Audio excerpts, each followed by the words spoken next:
Welcome to the American Business Podcast. I'm Kevin Deveji, your host. I'm welcoming you episode 159 in the American Business Podcast. Today we have a special edition, roundtable discussion. Before further ado, let me invite our guest to our virtual stage and let's get the discussion started.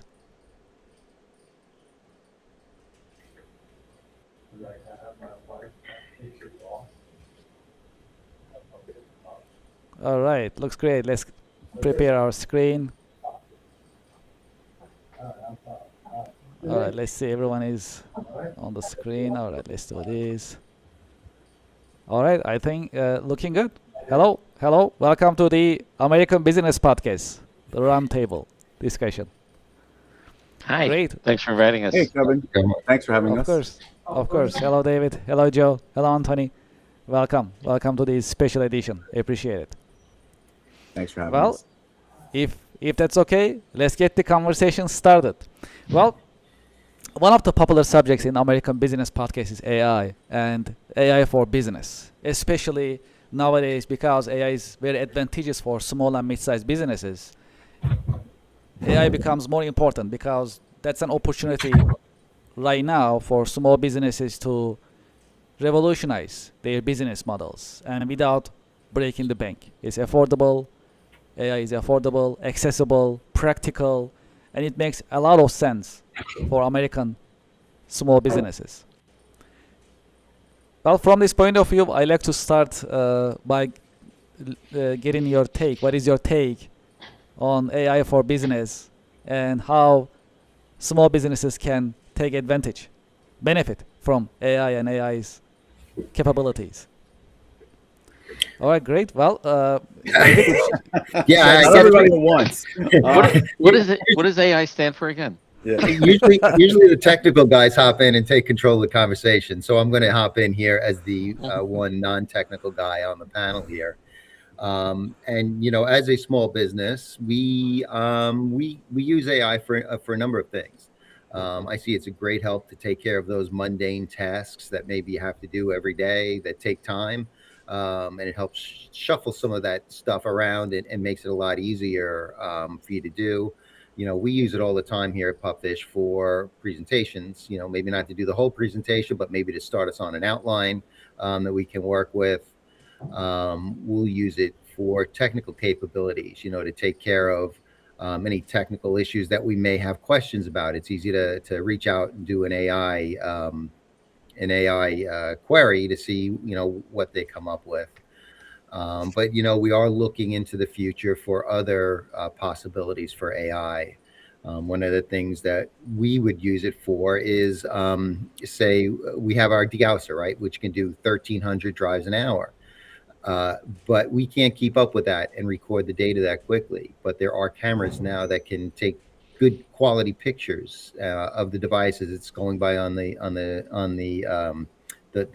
conveyor belt, and then do some OCR on it and record the make, model, and the serial number, which is what we have to do. So that gives us the opportunity now to go on site for these big jobs and take care of all the work all at once. So although that's not in place yet, it's certainly something where AI can help us, and that's what we use it for.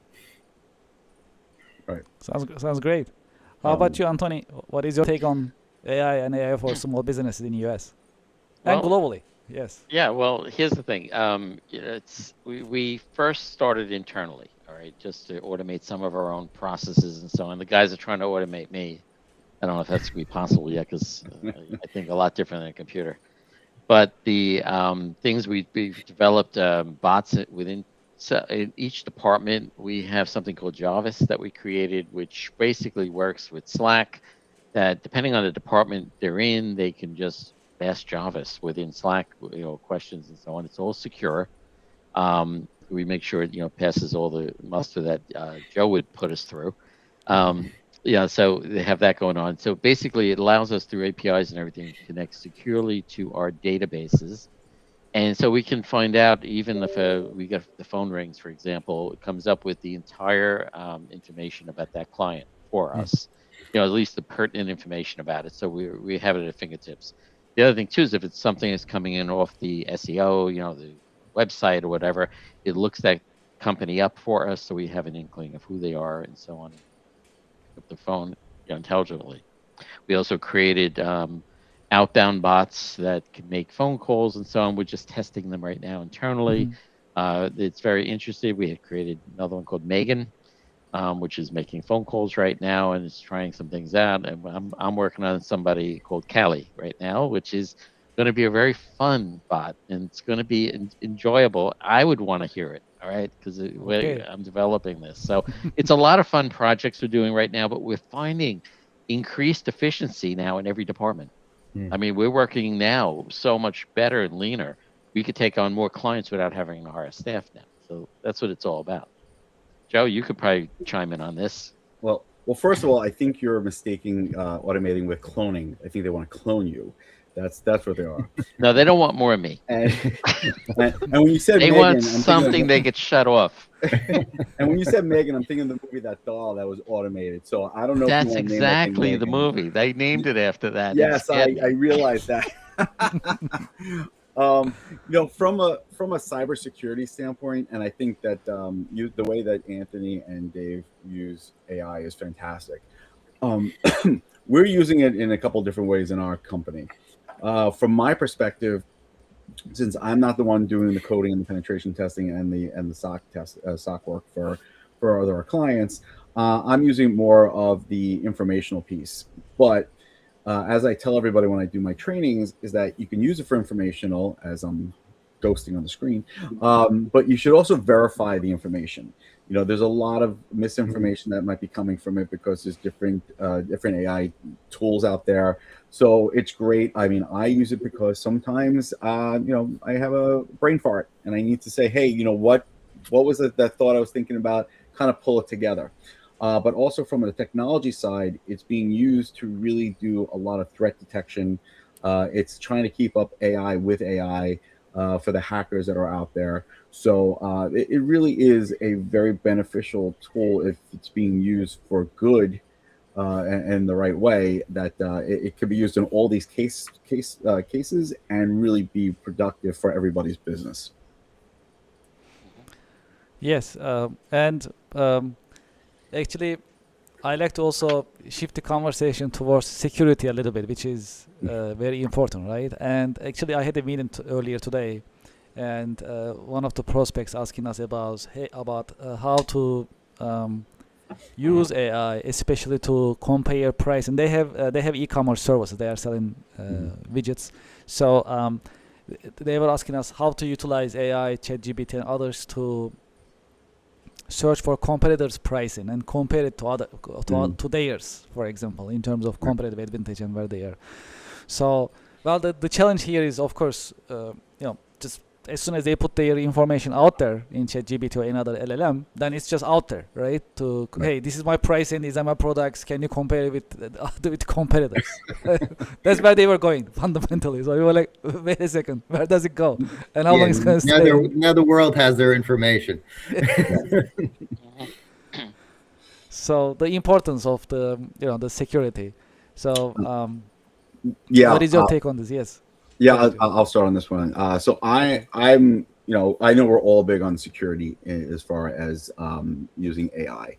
I actually just came back from doing a training for a school district, and I tell them, listen, you shouldn't be using you should not be using open AI at schools. Putting in that student information, putting in any information, you're putting in open AI, it's out there. Don't do that. A lot of times then people ask, well, what can I use? I would recommend using whatever is in your security ecosystem. There's certain procedures. There needs to be a policy around how you can be used and what can be used and what kind of information put in. Humans are very visual creatures and they need to have that structure. Also, from my audit risk and compliance background, I mean, I've been seeing all these audit internal control frameworks around AI that are coming out there, and they're all basically the same. It's about access controls and configurations, and it's all really based on the governance and all that kind of stuff. And even if you just implement some of these controls, it will help you with your security around the AI in your business. You know, and just quite honestly, you just want to make sure that everybody is aware with the training that there are data privacy laws, whether or not there are AI regulations out there. I don't separate the two. I don't care that there's no AI regulation out there as far as what you should be putting in, what you should not should be putting into it. It still falls under data privacy laws, and people have to understand that it still falls under your data privacy laws that are state by state and federal government, and not think of it as a separate entity in that respect. Exactly. Yeah. Yeah. You can't just put stuff into ChatGPT, for example, that's kids' information, health information, and so on. You got to be very cognizant of that. Is that because it's like going out to the world. Once you've put something in there, it's out. Right. So from a data privacy standpoint, it's extremely important. Yeah, we use it to look up general basic information here, you know, never anything specific to anybody here or to our company, just for that purpose. And, you know, the requirement to protect that is so strict. And like Joe said, as soon as you do get out there and you start to cross state lines, every state has their own laws. And, you know, we had an attorney on a panel once, and he said, you know, one state may require you to produce some information that maybe you don't want to produce. But once you've produced it out to that one state, every other state has access to that information, and it becomes a real legal nightmare. So the best thing to do is to make sure you're taking some strict compliance with how you handle that data and what you do put out there on your open AI. Yeah, and just to follow up on this, there was a real world example of another IT firm that I was talking to the other day, who was working with a potential law firm client, and the law firm said they were putting information on some of their legal documents into Claude AI, and literally within 5 minutes, the IT person did a Google search and found that entire document on the web. So this is where we need to be very careful. People don't realize it's out there. There's no closed environment with a lot of these open AI tools. Wow. That's scary. Yeah. At the same time, that's a great point. That's a great point. Okay, well, good. Okay, so from your point of view, recently in the American Business Podcast, we start talk about two subjects. One of them is the best marketing practices. Other one is the best leadership practices. So, from your point of view, let's dive deeper. Which one would you like to dive in first, leadership or marketing practices in general? Let's do marketing. Let's do marketing. All right. Marketing for 100, Alex. Okay. What is? Okay. So, from your point of view, especially with the recent developments in technology, as well as your industry and your experience in general, what are the best marketing practices that you will say will be the great for small businesses to consider implementing? Ooh, Well, that's a good. yeah. Go ahead, Anthony. You go first, It please. depends. It depends on the business and what their objectives are. But if it's a standard, telemarketing calls and so on like that, you can have bots make the calls. I mean, and so on. But like we have a bot that calls just to confirm and strengthen the contacts we have. To verify a guy's been retired, nobody's there anymore, somebody else took over.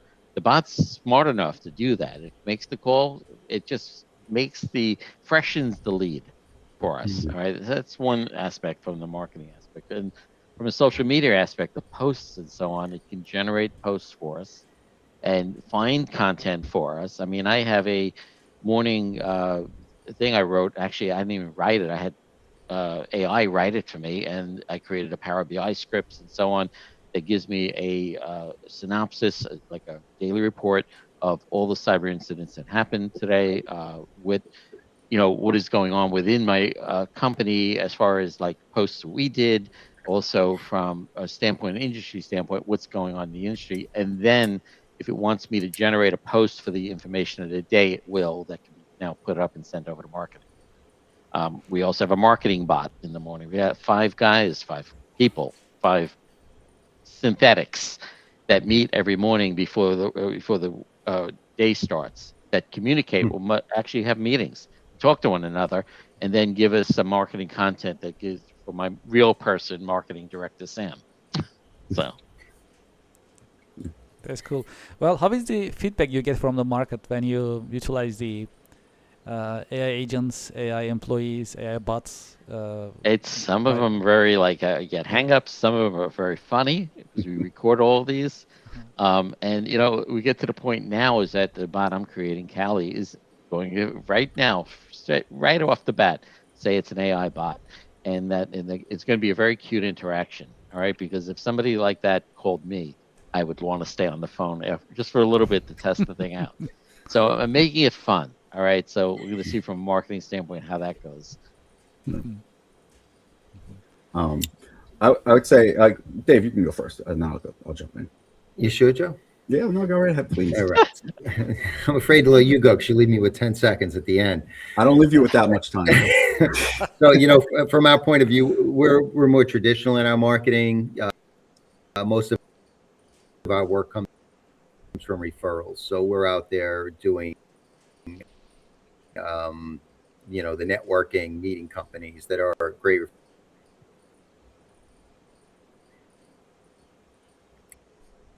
We do, and they can refer our services, and the fact that they do refer have close to a 100% there for a second. Yeah, I think you're starting to look like an AI bot. Yeah. Maybe I am. You know what? We might all be. We're in the matrix. You could And be then in a the other approach simulation, to you never know. the other approach to marketing is just getting our name out there through the various media. So we do post on some of the social media accounts, the business media accounts. We do podcasts like Kevin's, which get us a broad, great audience. So that's kind of how we handle it. We will target certain groups if that's something we want to focus on. But really, a lot of our work is the education. So we'll do panels, together. The three of us have done panels together, Anthony, Joe, and I, and others, because a lot of what we do is just educating customers what we do, how we do it, why it's so important, and the fact that there's even a company like Pupfish out there to do what they need to do. Because a lot of people just throw it into a closet and they forget about it and hope they won't have to deal with it. Yeah. And I'm gonna go off with Dave, especially the panels. I love going to the panels with Dave and Anthony. I think they're very knowledgeable. They're very good at what they do. Education is really the key a lot of times out there because it's always changing. It's very, cybersecurity is an ever-changing, quickly changing field of what's going on out there. There's new threats every day, and it's hard to keep up with it. But now, we're doing a lot more panels on AI and stuff like that. From a marketing perspective, besides for the education, the networking, like Dave said, you want partnerships, especially in a region like Long Island. It's partnership is very, very important. And also, the podcasts are great. I think that and every business can be different, and we think that like for cybersecurity podcasts would be great to do. Some other businesses may not be so great. We're also sending out a lot from Circle Boom. We use that, and we send out articles based on the industries that we work with. So we're always sending out things about education, we're sending things about law firms, about accounting firms, things that they really need to know, and they're not hearing on the mainstream. So if they're following anything that we do and they're following our pages on, let's say we do a lot of LinkedIn posts. I do a lot of the personal LinkedIn posts for Stetson, and then we also have the Circle Boom doing the automated ones. So if we're doing panels, I'll put it out there myself. I'm not unlike Anthony, who was smart to do so and to use AI. I'm not using AI to write any of my stuff. I've just so conditioned to write things over the last 25 years that I just kind of just write it myself, but I do use the AI a little bit to kind of tweak it, when I need. But it's multiple ways that we can get out there and get the word out there. And, I think that if you find the right avenue you go down, or multiple avenues, you just take advantage of those and use each one to your advantage. You know, it's interesting. So, We're Joe, talking about AI, and you look around, and we're not the youngest guys in the industry anymore. And you wonder if the younger crowd is doing more AI because they've grown up with it more than we have, and maybe they can adapt to it easier. Anthony's extremely technical, so he can pick it up. But somebody like me who's fairly technical, it's a bit of a learning curve. And is that what's really keeping me from really diving in and getting to know this, or is it the fact that we're a small business and we have a lot to do, and I just don't have the time or the energy to put into it because I'm focusing on other things. So but maybe if I used AI, I'd have more time to focus on those other things. yeah, So yeah. catch 22, right? Yeah, you have to jump in, and maybe if I had some Anthony's knowledge, it would allow You're me to. welcome to call me. I'd be more than happy to Well, share it. maybe you have to come over one day and we'll have a little chat. We'll have some pizza. Yeah. You can get the dog and get some AI programs running. No, absolutely. And Get then your AI policy in place first, Dave. I'm sorry. I got to be absolutely, you need an I got to AI be that voice policy. in the room. I'm sorry. Everybody should have an So, AI Joe, you policy. can write the policy first. I'll write the policy. We'll have AI do it. But That's fine too. about the, I like that. Let AI put together the Let AI policy do it. for AI. No controls. LinkedIn That's it. posts, End of AI policy. Anything goes. for example, what we've been doing for the LinkedIn posts is that I have a bot now that's just me. It knows me. It knows my writing style now, and so because I say first thing I say is take the AI out of it. All right, it's got to be like what I would write normally, and then I'll look at it and Right. maybe tweak it. But usually good to go. The other thing we've been doing, which is really interesting, is that our website, we've gone up hundreds of percentage points now in our SEO dramatically. And that's because we've been talking to AI and having it help us make our website better so that it's more, because the way AI works is that it looks at your LinkedIn post, it looks at holistically everything out there, including your website. And what I've been finding is more and more people are using like ChatGPT to search for a company instead of Google. They're going into AI and asking, hey, what kind of computer companies are in Long Island? What we've done is talk to that AI and had it fix our social media and also our website so that it's AI friendly, can be read by AI, and then it can interpret and focus on our ideal client profile. All right. So now what's been happening is that we now can actually ask AI from a client's point of view, is our website what they're looking for? All right. So I'm looking for attorneys, for example, attorney firms, accounting firms. So I could focus it based on if one of those clients are looking for us. And what he told us to do is create landing pages for each of those groups. So we've done that and we fine-tuned it. But it's been very helpful in that sense. It's interesting you said that about searching for companies. I actually was doing that today. As some of, I know Joe knows, I don't know if Anthony knows, I'm a beekeeper. I have bees. And we are I want some honey. Well, that's our goal, right? So last year I didn't have any hives. I had lost them all the year before. So this year for Earth Day for pupfish, one of the things we're going to do is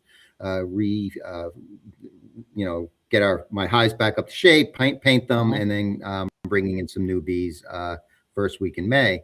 But one of the things you need to do with bees is a varroa treatment. And, I was on ChatGPT today, just looking up what are the varroa treatments, what affects honey, what doesn't affect honey, what embeds in the wax, what is organic and won't do that. So, yeah, I had ChatGPT help me make some of those decisions and then went to do all the treatments. So, it allowed me to do that research in about 15 minutes while I was eating a sandwich versus, maybe spending hours looking things up at home, trying to read through things. Oh, it's great. And, again, you're talking about security versus convenience and everything. It's so easy to use ChatGPT and tempted to put information in there about you got to be very careful. But I mean, a couple of years back when ChatGPT first came out, I was playing with it and stuff. And I overheard my wife, this is a true story, talking to her sister about their brother who went home with food poisoning. And I'm listening and everything. And all I did is I heard the symptoms. He was dizzy, he's double digit, this.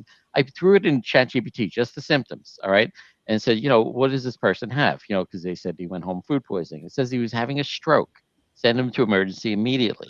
So I turned to them. I said, maybe you want to have him checked out and everything. Bottom line is his daughter came over and brought him to a hospital and he had a stroke. Oh, wow. I'm saying the uses for this are, and it growing exponentially. So yeah. Yeah, one of the things I do talk about is how the benefits of using it for in healthcare fields. I always say that it's for tax accountants. I think we're not going to have enough tax accountants in a few years that we're going to create a program that does tax accounting. Manufacturing, there's not enough people to be hired to work in the factories, so it's making the processes more efficient. It really does, upon the learning, and does make things more efficient and better for these businesses, where if they can't find anybody to do the job for them. Agreed. Also, I was looking at one of the publications that I was following. So it says we talk about AI agents, right? So it says to scale AI agents successfully, think of them like team members. Just like your human employees, each AI agent needs a role, a defined scope of authority, approved sources of truth, and clear escalation rules. That's interesting. Yeah, one came asking me, Megan asked me for a raise the other day. And then she came at you with a knife, right?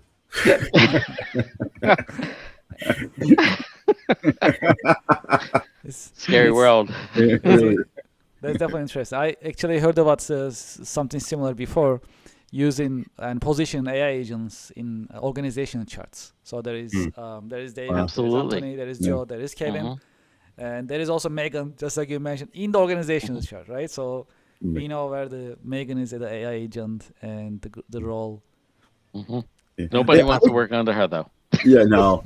See, I would think that there would be more in the process flows than the organization charts. That's probably where I think people have not gotten to the point where they make their process flows, which they should be doing, so they know where they can find the weaknesses, so they slap them into the organization charts. I think it's a lazy way to do it, not to but it's a lazy way to identify your bots. Yeah, we had AI help us with the org chart, based on oral strengths and so on like that, who should be in what role. Yeah. So. Yeah. No, I wasn't calling you lazy, but I mean, just I'm saying, but these process flows, at least you have processes, the process. Well, a lot of places just don't do it. So they just say, okay, this is what I'm using, and that's how it's going to be done, and who's going to replacing this person, rather than why don't you just fit it into where the process is, so that that it's going to hit the AI agent here, and then the decision trees start from there and go out. Yeah, it looks like we're going to have more and more AI agents coming in, and small business. This is something really like we just talk about small businesses in US, which is the backbone of US economy, and they can this can really be implemented for small businesses in that sense, utilizing it for small businesses to implement or use these AI agents. Where they should start from? Start small. Yeah. Walk before you run. Be cautious. Have an AI policy in place. Understand things. Because 85% of the businesses out there are just dabbling right now. I was on the phone with one today. They're playing with it. It's a medical company that they're playing with it internally. I'm saying, playing. I don't like to hear the word playing. All right. Just what do you have in place? Nothing really. I said, all right, we have to talk. So Thursday is the date. We're talking to them. But they need to have something in place first to understand how they're going to use it. Then they can play around. Some simple things are like, even I use something to record meetings, for example, and it summarizes them for me. If I'm doing a sales meeting, it tells me where I'm strong, where I'm weak. That's a good place to start, and the thing is, it's got to be a paid service. If it's free, you're the product. So you make sure that it's a paid one, and check the security on it to make sure they're not sending that information out someplace, that they're internally giving it to you, and it's your information and so on, that they're giving it back to you. And then there's other softwares that you can utilize, like for example, one of the programs I'm using is HubSpot, which works out very well for contact management and so on. And it has some AI built into it too, that allows us to click on a breeze, I think it's called now, and it just searches everything. It tells me where I'm at with that prospect and tells me what I should be doing next. It gives me a summary. So, that all helps. Yeah. And it doesn't cost much at all. I'm using the free version of HubSpot, right? What you going to say, Dave? Well, I've got a couple of things. First of all, for somebody for somebody who doesn't really use too much AI, I'm using ChatGPT because it is very general and, open. I'm not, putting any private information on there. What are some of these paid services I should be, is there a list, where it would give me some ideas of where to start? Because I'd probably have to go on to ChatGPT and ask it, because I wouldn't know where to start to look for an AI service. And then the second thing is, you're using HubSpot. I'm using this great system called the Marvelous System, where it keeps track of all my clients and allows me to do all kinds of neat things in terms of posting to social media and tracking my interactions with my customers and setting up projects. So yeah, it's very helpful that way. And there's all kinds of neat things we can do with that. Right. I agree. It starts small. Also, do your research. There are so many startups, so many AI companies that are popping up. Don't go for the latest and greatest flavor because someone put in your, do the research before you put anything in place. Make sure it fits the scale of your business and what you need. Don't go overboard. There are certain ones that will integrate with your systems better than others. But also, like I said, you have to have that security around it. If you're using a Microsoft environment, stay with the Copilot. And if you really need to have ChatGPT, use the paid subscription, and then just make sure that you are implementing the controls that around it, that you're not putting in private information, personal information. So it's really concerning to me how many just keep popping up. Everybody just wants to jump on the bandwagon. And they get in your ear and they try to sell you something because as soon as they build something, they're sending you emails. Check out this tool I've got. Let's have a sales pitch. So just be very careful of which ones you're choosing, and try to go for ones that really are established and you do your research on. Yeah, and if you're not too sure and you don't know where to start, hire somebody to help you out. Look for somebody that can give you the advice at least. In my business, if anybody called me up and asked, I'd give them 15 minutes of free advice which direction to go in. Yeah, Anthony would be a great resource for that. Yeah, because I'm just like, I don't want to see a business fail because they did something and they put it out there for AI, and suddenly now they got a lawsuit because there's PII that went out there, private identifying information, or it's just some trade secrets went out. All right, so we're trying to maintain the business integrity here in Long Island at least, and in order to do that, I'm willing to give advice where needed. Well, everybody's got to call Anthony then. Yeah, give me a call. I got nothing to do all day. I don't know. They got a bot doing it for me. Yeah, exactly. Your bot will pick up and tell me you're busy. And this is why we need to clone I'll send you. Megan out. Yes, thanks to Megan. And this is why we need to clone you and not just make you a bot. Well, in the American Business Podcast, we discuss about AI, and one of the subjects that we have been discussing about the impact of AI on next generation professionals, right? Especially entry-level jobs. So we hear it in the news, we read it in the news, and different media channels. So the new graduates having difficulty finding entry-level jobs. And also there is a massive shift in terms of choosing majors in the next generation. Absolutely. So they are staying away from computer science and other computer related degrees. They try to go to other degrees, other educational path in terms of for them to prepare themselves for the career path. How do you see the impact of AI on entry level jobs and career in general? And the next question will be, maybe we can combine these two. And how should next generation should prepare themselves for this change?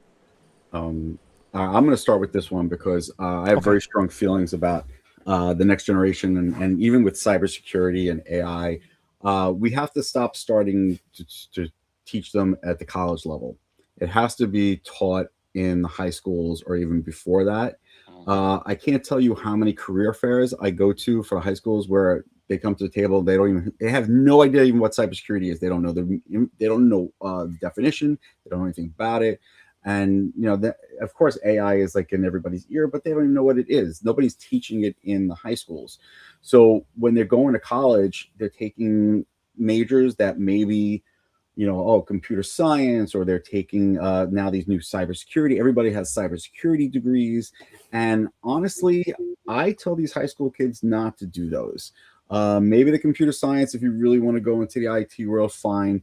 But I'm really looking at learn the stuff on YouTube, learn the stuff on AWS, learn the stuff on Udemy, learn everything you can for free, get certifications. If you want to go to college, get a little bit of a business degree to understand businesses in general. But everything that you need to know, you can learn on any of those channels. A lot of the professors in college, they're lifelong academics. They have not experienced this stuff in the real world. So you're really you're just debating whether or not you're going to a $70,000 a year college or a $50,000 a year college, when either way, you're not getting the education that you're going to need to get a job entry level, because you're going to come out really not knowing anything anyways.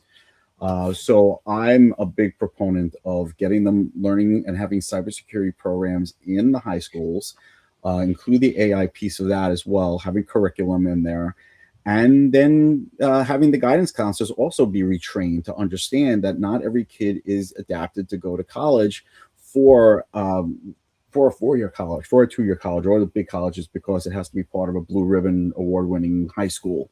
We really have to shift our minds this way. I mean, the same thing goes for plumbers and electricians. I mean, if a kid wants to be a plumber electrician, don't tell them they have to go to college for it. Send them to the programs to learn that stuff. There's not enough of those careers out there either. So there really has to be a different mind shift in education to get our kids excited and our students excited about going into these careers and really understanding what they are before they waste their money in college. Yeah, I knew Joe was going to step up and talk about that, because he talks about it all the time. And I think we're kind of the same, thought. To me, the trades are so important. Learning how to weld, learning how to do electrical work, plumbing, whatever it is, it's such a necessary skill that I don't think we place enough positive emphasis on it here in the States. I'd like to see more emphasis go on that, because like Joe said, not everybody's built for that. I went through college and I never liked it. My mom always says she was so proud of me when I graduated with my master's, because she knew that I hated school from kindergarten. But I went through it because I wanted to be in finance, and we needed a degree to get into that at that point. And now I'm not in finance anymore, right? I'm running a company that does data destruction and e-recycling, which I think is better suited to me. So I think, it's a matter of what, pick something that you're suited to as a young person, and, develop your career development based on that, and whatever schooling or certification or trainings you need. That's really the most important, because it's a financial decision, right? As a finance person, you have to do the cost benefit. Like Joe said, are you going to spend $70,000 a year to get a degree and then come out and, work in my warehouse lifting stuff? You don't need a degree for that. So, that's really what you need to look at. And, I think AI may take away some of those lower level entry jobs, but I think it's also going to create other jobs that people will need to do to support AI and the functions around it. And, whatever improvements we see because of some of the great experiences and developments we have coming forward. I think about my own past, how many times I pivoted my job and career, and all the different things I learned over the time, and how I'm fitting in right now very well with what's going on. I look at it, I think people are asking the wrong question, in the sense of like, hey, what job should I get? It's more than that. The better question really is, what capabilities do I need to build? What experiences do I need to get? Because one skill on its own today is basically a commodity. All right. And when you stack skills together, like, technology, business thinking, communication skills, that's where the leverage comes from. That's where you become valuable, no matter how the market shifts and what AI does. Because now I can look at things and look from a business standpoint, maybe communicate better.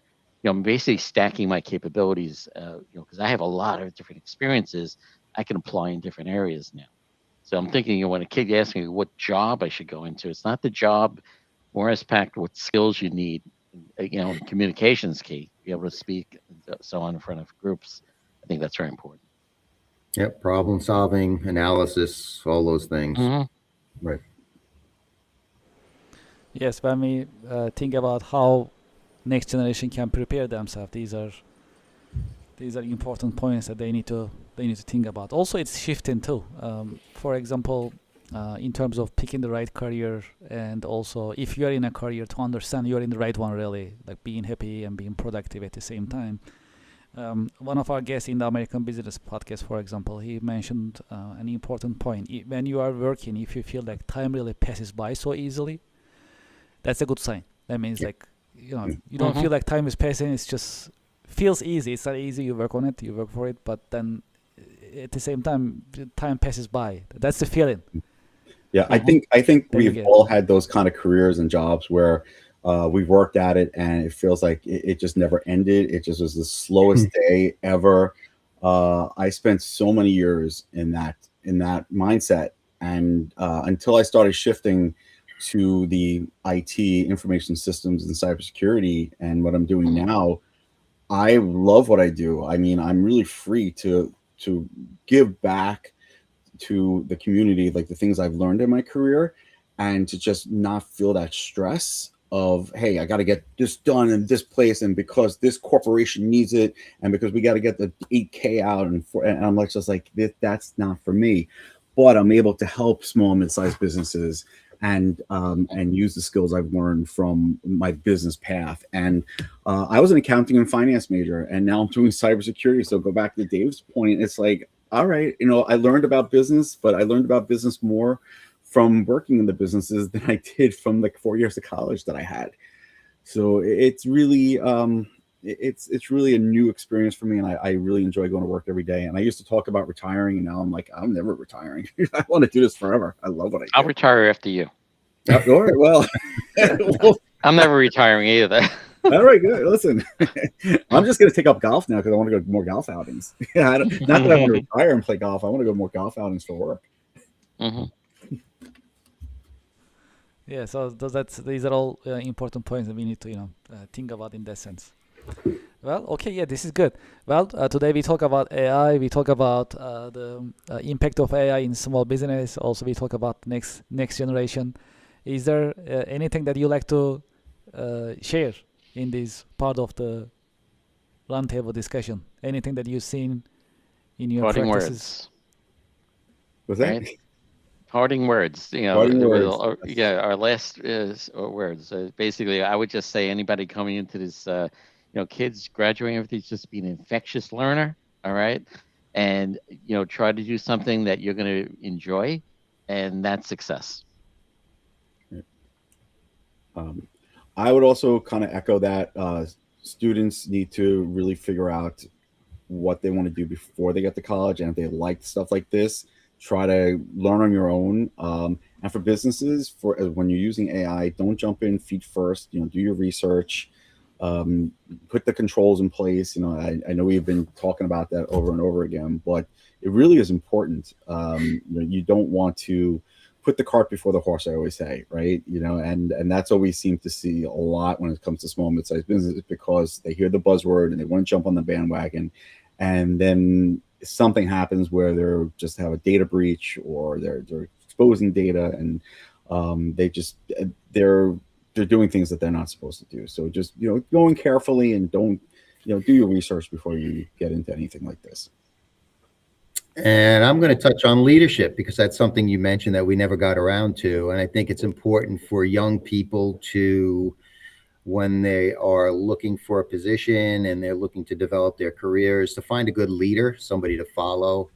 I still remember my first boss because he taught me some very valuable lessons about business and how to treat people. And he was a man of integrity. And to me, those are very important qualities. And it was, his imprinting his values on me as a young person that I have now carried through my entire career. And there are days where, I'll be stuck on a problem and I'll think, okay, what would John have told me to do?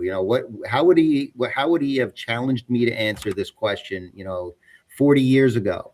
And, I kind of go back to some of the puzzles he gave me or some of the questions he asked me to solve a problem.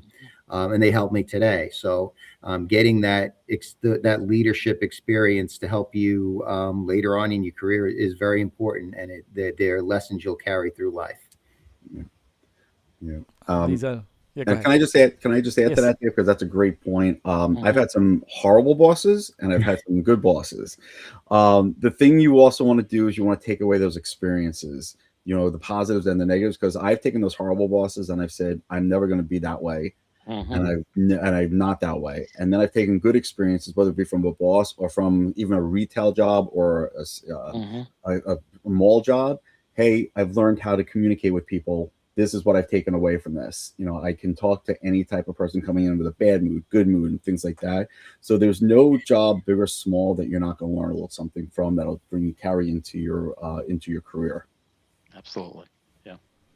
Good These point. are great insights. Well, the 45 minutes just passed by. I think that's a good sign, right? So I didn't even Yes. notice how it passed Barely by. felt So that's good. Oh, we can Well- keep going.